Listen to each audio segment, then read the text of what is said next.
I'm Isabel. I'm an alcoholic. Hey, Isabel. Hi, everybody. It's really good to be here. It's an honor to be asked to do anything for Alcoholics Anonymous. And believe me, almost 11 years ago, nobody would have wanted me to drive 2.5 hours to tell my life story. So a lot has changed. And thank you for that introduction. And thank you to my sponsee Melissa, who jumped on as my road dog at the last minute to come support me. And that's what we do in Alcoholics Anonymous. That's what I was raised in Alcoholics Anonymous. It was the get in the car kind of program. It was the no excuses program. It was the if your way is working so well, why are you here program. That's the way I came up in AA, and I think it was just what I needed. So. My sobriety date is December 6, 2005. My home group is New Promises. We're a book study that meets on Wednesday nights, and an As Bill Sees It topic lead that meets on Saturday nights. The sponsor, and I sponsor other women, and I do service in my home group and at the district level. So I grew up in Virginia in a small college town to an alcoholic family, so I had kind of a head start on this deal. And I had everything that I needed financially. My parents. I went to every summer camp I could go to. My parents were. Were great in that way, but the emotional effects of alcoholism were characterized a lot of my childhood. And I remembered, kind of resenting alcohol before I even ever, long before I even ever got a chance to take a drink. And I was kind of like a little alcoholic. I mean, when you, like a little tiny adult, and my parents would, we'd have a lot of dinner parties. I thought it was very glamorous. I've always been a theatrical person. I mean, it's funny that you mentioned it's a show, because that's like, kind of my thing. And it just seemed, it seemed romantic to me, it interested me, but then also, it made my parents, particularly my mother, just unpredictable, and you wouldn't know who you were going to get. So I learned very young to kind of be on eggshells and to also be a performer, because, if they were a certain way, I would have to adapt. I was always diffusing, adapting, manipulating, or thinking I was manipulating. And so I developed a lot of those isms very early on, before I ever took a drink. And I had a lot of the discomfort that we have, the insecurity, the kind of perfectionism. I mean, I took end of grade tests to just I just had to, I had to be the best. I thought that, if I was just the smartest, funniest, there's an As Bill Sees It that talks about, needing to do everything perfectly and play the saxophone and do all these things. I mean, that was me to a T, although I played the French horn. I just had to run the fastest. I had to get the best grades. I was president of my student body, anytime I could run, I was going to. And, and I just wanted to make people laugh. I just wanted my family to be a happy place, and I didn't understand why sometimes it was and sometimes, it really wasn't. And, and I also learned early on about the silence of alcoholism, that we don't talk about it, you don't have a need, you don't have a problem, you just deal with it. So this resentment that I had against alcohol really kind of manifested a lot when my sister kind of came of age. I have one older sister, and she started drinking and experimenting probably when she was about 12 or 13, and I was still 9, 10. And I was so scared for her. I was just so scared for her. And I had seen that. I grew up in the era of Dare and this is your brain on drugs. I mean, I was terrified. I just thought she was going to get stolen by the gypsies. I didn't know what was going to happen. And, she was also just really cool and like a beauty queen, and so I was scared for her. I wanted to be here, and I kind of felt like the left out of my family, and just super uncomfortable. It was not I wasn't pretty, it was just not a great time for me. And in the, right around the 7th or 8th grade, I just kind of threw in the towel, and I was like, if you can't beat them, like, you might as well join them. And I completely organized my first drink. I planned it, I got my girlfriends in on it, and we stole a bottle of vodka from my friend Angel's parents above their refrigerator, and I told them I was sleeping at her house, and she told them she was, we had it all, this whole lie, mapped out, and I remember that first drink, and I just remember the ease that I felt, It was just this warm wash that came over me, and just this finally, this is what the big deal is. Now I get it. I'm just so weird, and now I'm not. Now I can, go dance in the rain. Now I can just be me, is what I felt like, and I just felt that anxiety just kind of melt away, and I chased that feeling for the next 8 years, essentially. And that night we got really sick, all of us. The three of us were throwing up. None of this deterred me in the slightest. I got drunk at every opportunity after that that I could, and I developed a lot of party drinking habits. I was social. I wanted to be around people. I wanted to be around older people. And I also traded out a lot of my normal middle school friends for my theater friends that were like in high school and arty and weird, and that was the crowd that I fit in with more. But some of them were really like teenagers or even adults. But that's where I felt comfortable. If anybody knows the theater or art scene, there's a lot of drinking, and that was just normal. But I drank probably, I don't think I went a week without drinking until I got sober, really. And I just went under a rapid personality transformation, but, to me, I didn't know it. I actually went and looked at my old journals. That was scary.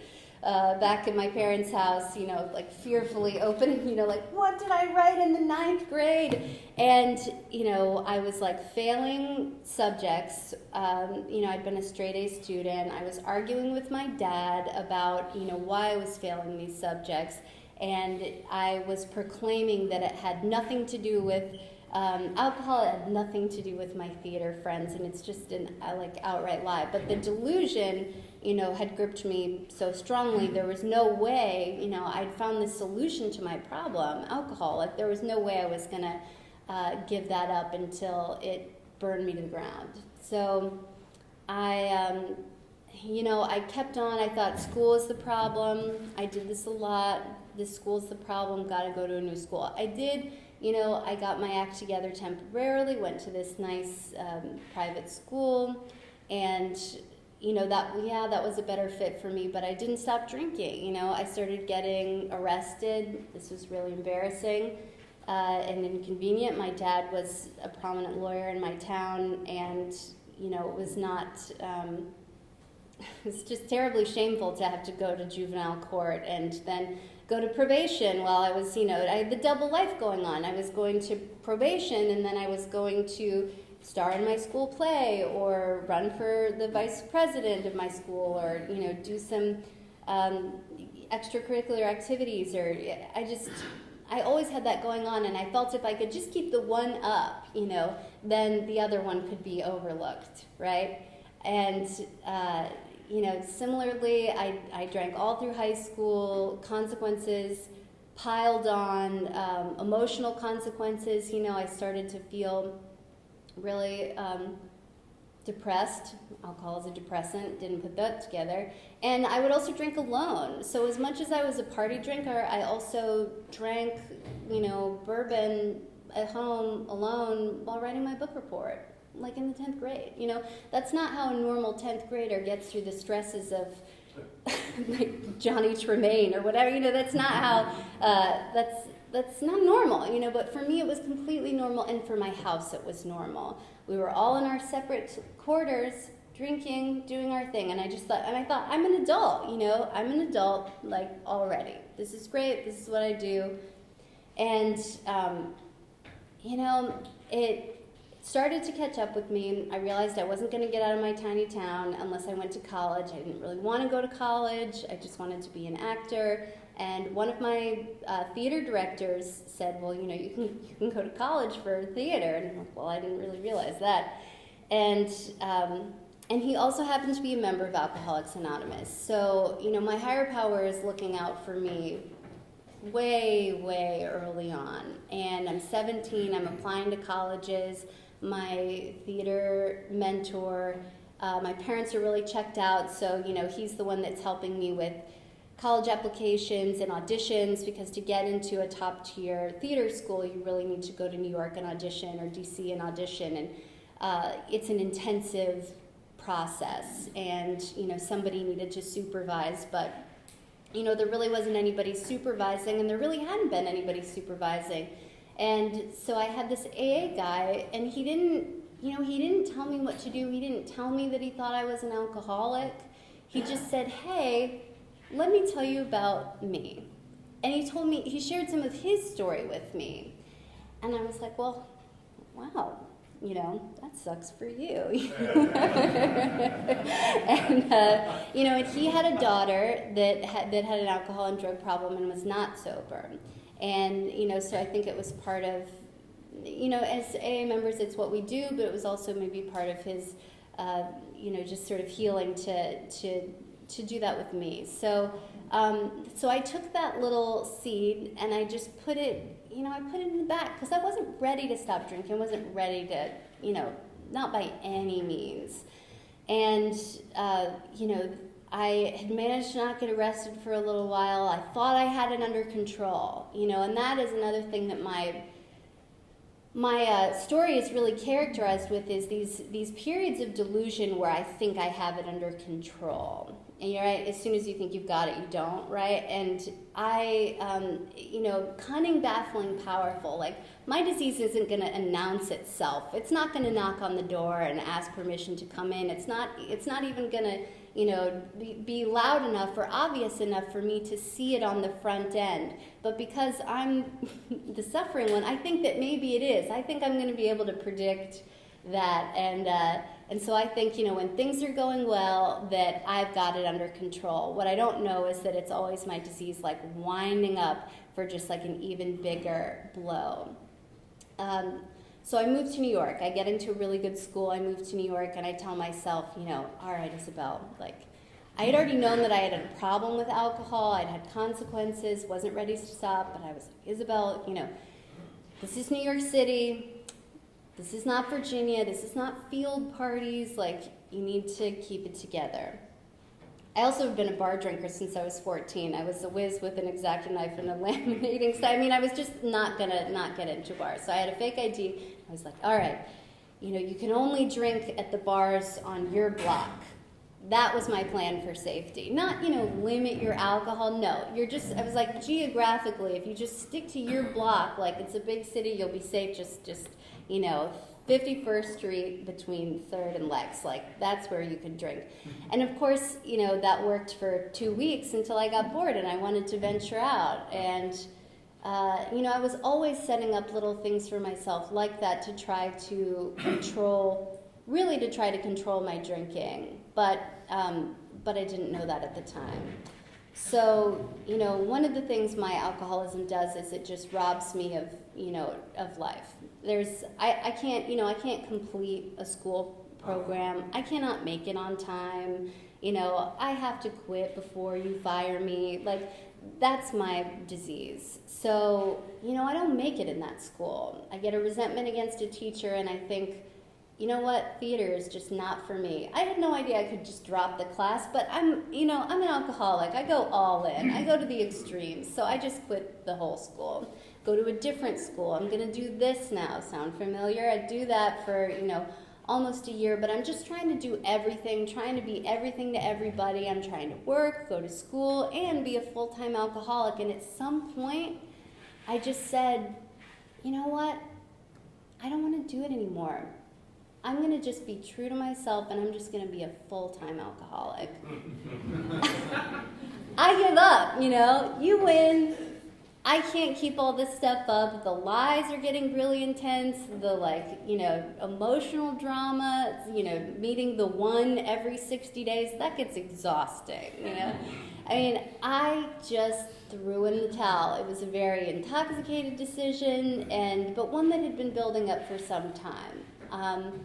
And I did it for a couple of months, and I really found the dark side.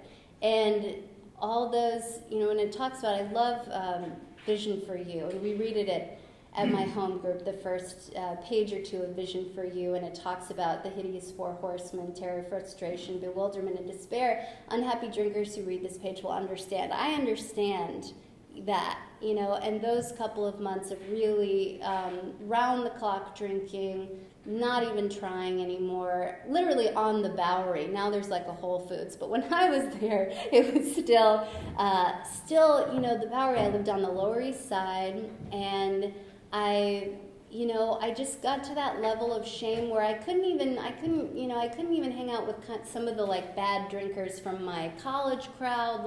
I found all new, just a level of low people, and yet still thought that I was above them, as we do. Although if you just took a picture of the situation from afar, you couldn't tell the difference between me and the riffraff. I was in the riffraff. And I did that, until I couldn't do it anymore, and it just broke me. I mean, the incomprehensible demoralization, the intense failure that I'd felt. I'd moved to New York to be an actress. Everybody had believed in me in my town. I had a lot of talent, and I had a lot of opportunities that I just ruined, threw away, couldn't show up for, failed to act on. That was a big thing of mine where, I didn't lose a whole lot because I just didn't get a whole lot. Being a young person in AA, I think that's pretty typical. So, and I actually ended up with no place to go. And, literally. And, and I was living in hotels. I'd given up my apartment. I wasn't living a life that had any kind of sustainability or that was heading anywhere good. I had disconnected from my family. I had disconnected from anybody that was, worth anything. And I just felt so low, and I had to break free from the kind of dangerous people that I was associating with, and so then I was truly on my own, and I actually ended up, wandering the streets of New York, out of money, and I didn't pray. I didn't have, not yet, I didn't grow up with any religion or spirituality of any kind, and I didn't, I was in that helpless place where I had nowhere to turn. And I ran in, I stopped by this bookseller on 4th Street in the East Village, and I was just kind of wasting time. I didn't know, where I was going to stay that night, thinking about calling somebody, not wanting to call anybody. That feeling where you just run down in your mind everybody that you could call, but you just cross them all off. You're like, no. It's a lonely, lonely place. And, the guy who was selling books came over to me, and he just took one look at me, and he just had my number, and he said, "Why are you trying to kill yourself?" And instead of, putting up some defenses or denying it or, being offended or anything I would have done, I just looked at him and I just said, I don't know. Because I didn't know. I didn't know that I was an alcoholic. I didn't know that I had a disease that was trying to kill me. I didn't know that there was a solution. I knew that I had a problem with life, and I thought alcohol was my solution, but it no longer worked for me. It had abandoned me at some point, and I don't know when that was, but I just kept trying and trying to just do it like I did the last time, or, don't drink brown liquor, or go to this bar, that was fun. Just all these little, straightening the curtains on the Titanic to try to just make it not go down, to make bad things not happen, and I just had never considered that alcohol was the problem. And this guy, the bookseller, he had 20 years in AA, and he fought to just talk to me. And I sat down on the curb, and we talked for the next couple of hours, and he actually I stayed, he took me in. I had no place to go and convinced me to go home to my parents. Over the course of a couple days, he was, 7. We celebrated his 70th birthday, watching Tyra Banks on the couch with me crying, basically detoxing. It was a tender time, and I'm very lucky that just some old AA guy said, you can stay on my couch instead of some murderer. And that's really characteristic of my whole time in New York. I just really dodged a bullet so many times. I was not safe. You can really, there are bars that never close, and I've been to those. So I went home, and and I went to an alcoholic home. It was really not any better. And my first thing, I went straight to the liquor cabinet. I wasn't ready yet. I thought, I'll give Virginia one more try, and I'd always been able to just like a dead car. I'd always just been able to crank it and crank it and crank it, and then eventually it would just turn over. And for the next couple months, living at my parents' house, just so filled with shame and feeling like such a failure that I'd blown my shot in New York, and I just felt like I was cranking that engine, and nothing would go. It was just completely just hopeless at the bottom. I'd mailed my entire apartment back to their house, and they'd put it in my, childhood bedroom where I'm staying, and so the whole room was just filled with boxes. And after 2 months of waking up every day and saying, okay, I'm going to get a job, I'm gonna go back to school. I can do this. I'm smart. I can do this. I'm gonna have a glass of wine and think about it. I mean, that's how every day started. And I wouldn't want to have that drink, but I just couldn't deal with not having a drink. And then the next day would happen, and then the next day, and I started to fool around with suicide. Like maybe that was my option. And so I'd take a whole bunch of pills and think, we'll see. We'll just see. And that's not how, I felt like I was at the end of my life. I was 20 years old, but I felt like I was, 120 years old. And because I had no hope. And, and I reached out to that theater director, and then I'd reached out to a girlfriend of mine that I'd gone to middle school and high school with, who'd gone to rehab a bunch of times but never stayed sober. It never occurred to me that you were supposed to stay sober after rehab because she never had, And she's actually sober to this day, and we both have long-term sobriety, and it's really wonderful that, I've been able to have a best friend get sober too, because it's such a miracle. So I reached out to them, and then, I just sat in this bedroom. It was filled with boxes. I hadn't unpacked a single one in 2 months because I didn't really plan on being alive. I didn't really want to do that. I'd just been living out of my suitcase and, drinking when I didn't want to drink, and I prayed. And I didn't mean to pray. It just happened very naturally, which is why I love in the book when it talks about, deep down inside us that, in every man, woman, and child is the idea of God, that it's already there. It's not something we have to find or install. Deep down, it's already there.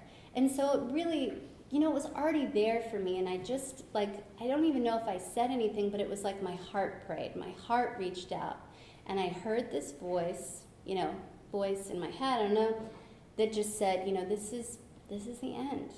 This is the end, of this chapter. And then I started Googling rehabs, I started calling places. I started seeing who would accept my insurance. Nobody made me. My parents were drunk and happy to just let me kind of do my own thing, I guess, or they were, suffering in their own right. And so I went, and I haven't had a drink since, and I continued to, the main thing that rehab did me was just introduce me to AA. And, I took a Greyhound bus back from rehab, and I was at this really, this other crossroads about, okay, what now? And I'm so delusional, I'm like, oh, rehab, that was so intense, all the therapy, all the I need a vacation from rehab. And I was there over Christmas and New Year's, which, my family was in Mexico, calling me, drunk, saying, are you sure you don't want to come down? We can still get you a ticket. Because they don't know. And why didn't I take it, Why didn't I say, yeah, I'm good. I think I'm ready. I think I've got enough from this, Why? I don't know, It's got to be a higher power. I'm so glad that they had a nature trail. Nature is always where I find God, and so I would just walk this trail and, and just pray among these trees and then just try to let something in. And and it started to work. And when so I got out of rehab, took a Greyhound bus to my hometown. Nobody was there. And all I had was this little piece of paper with an AA member's phone number on it. And I wasn't going to call, I was going to take a day off. I'm going to take a day off, right? Great idea. I go to my parents' house, and every cabinet is the liquor cabinet. You're like, bathroom, like bedroom, there's just bottles, and there's pill bottles, and it's like, I couldn't. So I called this woman, and she got me to a book study, and we read We Agnostics. And I'd always been, anywhere in the 12 and 12 or in the big book where it talks about, the sort of pseudo-intellectual, or the one that's like, thinks that he can soar above on mental prowess. I mean, guilty.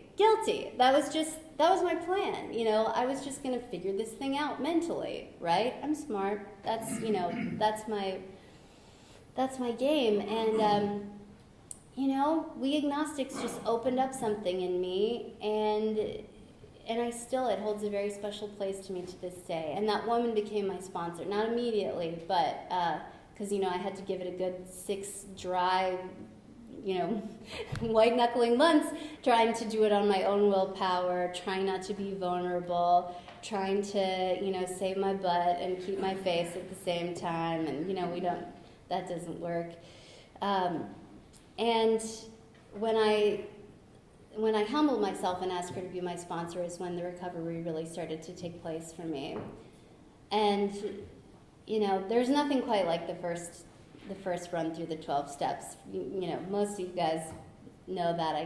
It's a room full of old-timers, which is a tough crowd for me, but, it was transforming. I didn't know how self-centeredness had ruled my life. I didn't know that I had even been afraid. I'd been filled with fear. It had ruled me just as much as, a master, as King Alcohol had ruled me, and it was the best kept secret. I had no idea.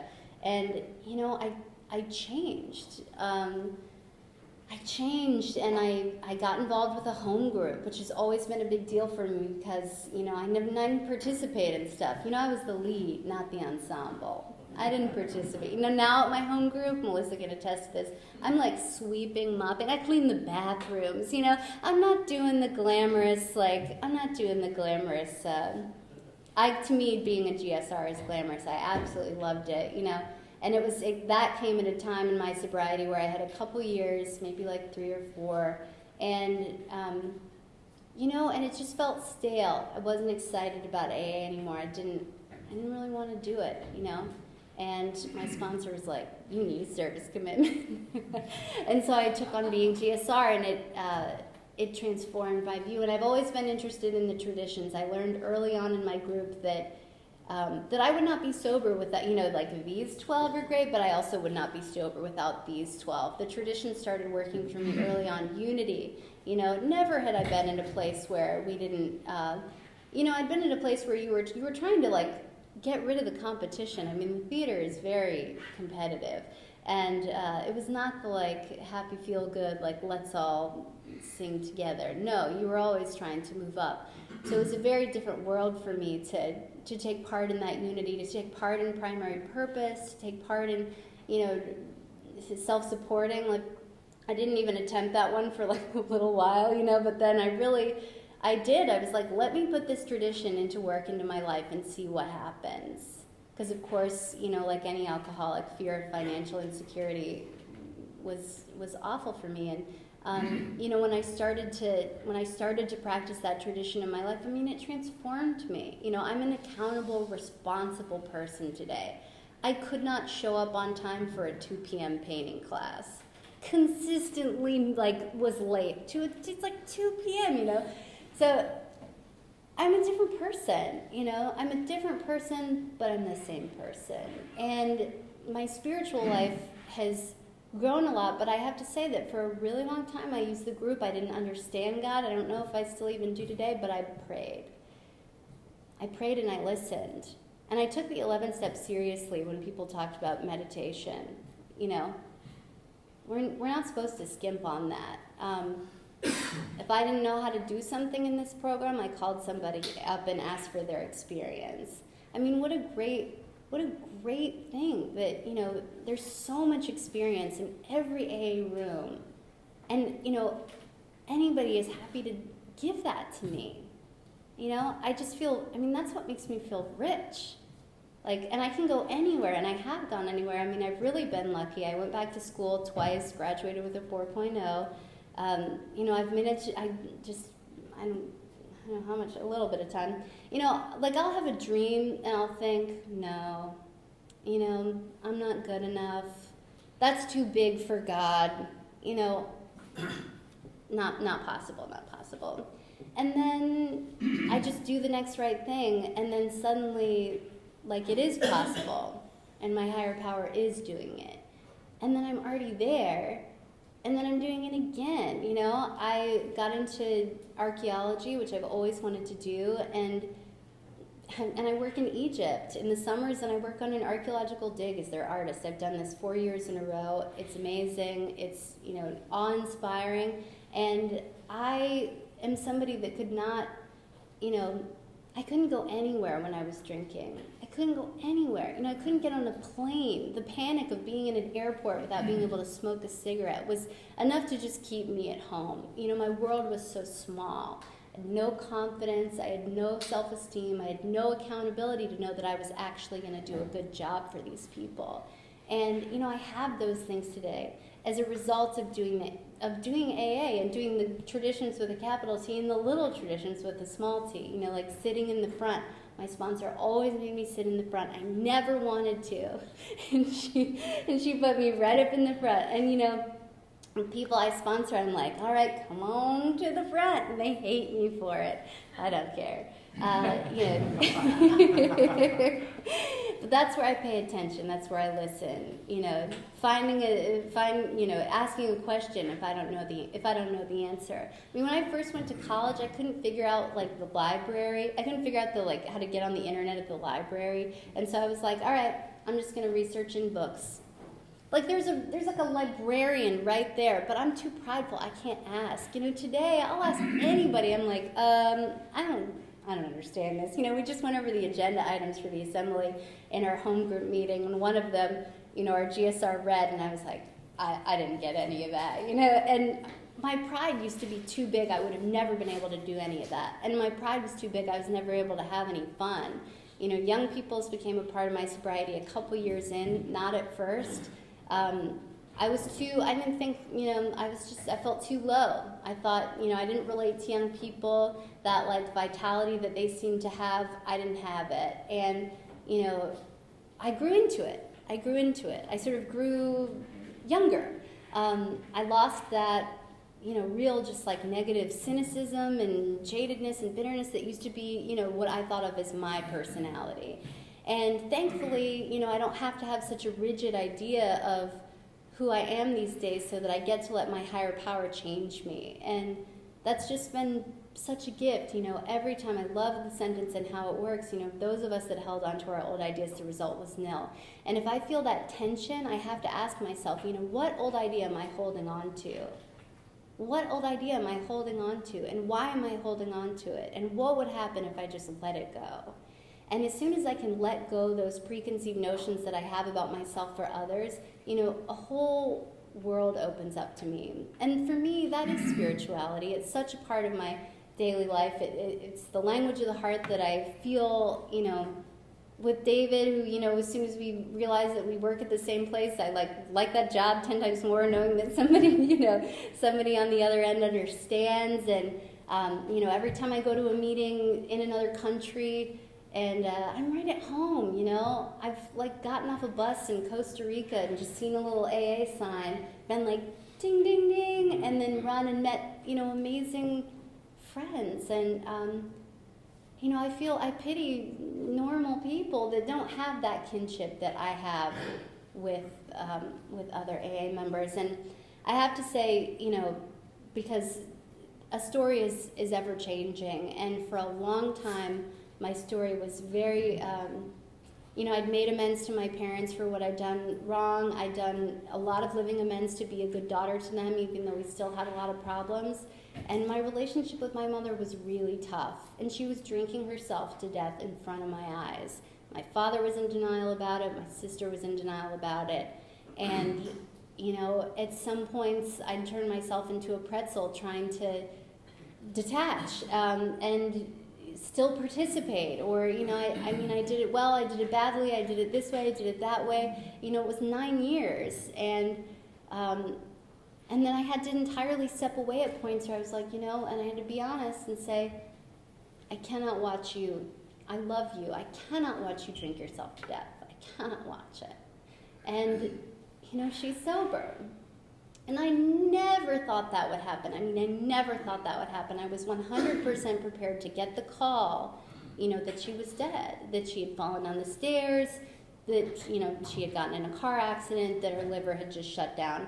And, and I did get the call that her liver and her pancreas had just shut down. She was in the hospital, and I came, and we had an intervention, and she went into a program, and she went to AA for a while, but not anymore, but she's sober, and I'm like, that's really God's business. And I'm grateful, because putting the plug in the jug is a powerful experience, and however she gets it, I'm glad. My father and her have like a new lease on life. They're like newlyweds. It's gross.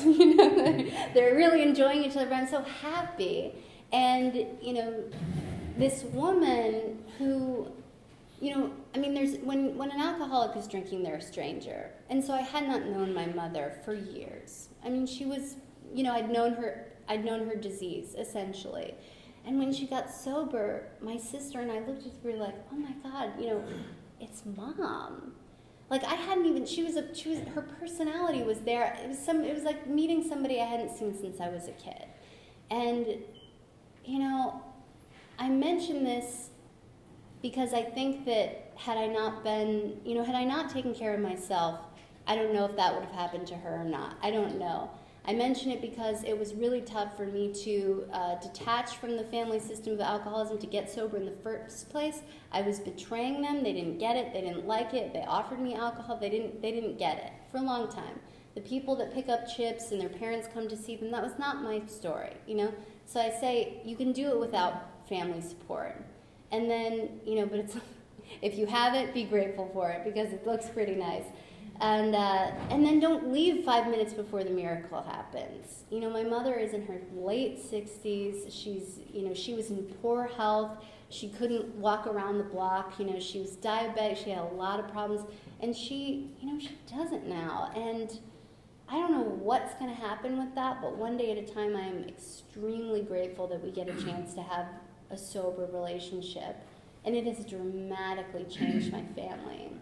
I'm almost done, but I forgot to mention that I married an AA guy. I met him at the coffee pot. I had about 3.5 years. He had 5, which is exactly what his sponsor told him. He was like, "Some people are really sick. You need 5 years before you start looking."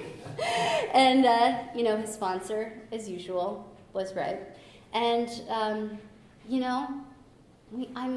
I'm so lucky. I'm so lucky. I didn't think that I was I certainly wasn't looking. I was like, you guys are messed up. I know you guys must be. I've got problems. You guys must have problems. But I have a wonderful sober husband, and we're coming up on our 5th year, sober married anniversary together. And, he has his program. I have my program. The twain don't meet. And, we really have an AA life. And I wouldn't have it any other way. And I never wanted to be like an AA nerd like this, let me tell you. Never. Never, never, never. But I'm so glad that I am, because every time I put anything into AA, I get it back tenfold. If I'm broke and unemployed, which has happened many a time in my sobriety, I put whatever I can in the basket. I really do, out of gratitude. And it always comes back to me. If I'm like, it just always comes back to me. AA has given me a life beyond my wildest dreams. Really, archaeology, Egypt, that's crazy. Happy marriage, 5 years. I couldn't have a relationship that lasted more than 60 days. Sober family, never saw that one coming. I mean, at this point, like, my life is so unreal. I'm just like, God, what is next? What's next? And not to say that I haven't had a hard time, because I have. But AA has shown up for me. The people, the fellowship is incredible. All that stuff with my family was really tough times. Jennifer has been such a supportive friend. AA people will come over to your house. They will help you move, whatever it is. Nowhere else has that. Nowhere else. And I get to pass it on. And that's the best feeling ever. To get to sponsor somebody or work with somebody and see the light go on, nothing makes me believe in God and believe in God's, omnipotence, love, and power than that. So why would I ever want to not come back, I pray that I just keep coming back to AA and that y'all just continue to have me. Thank you so much. I really appreciate you having me come speak.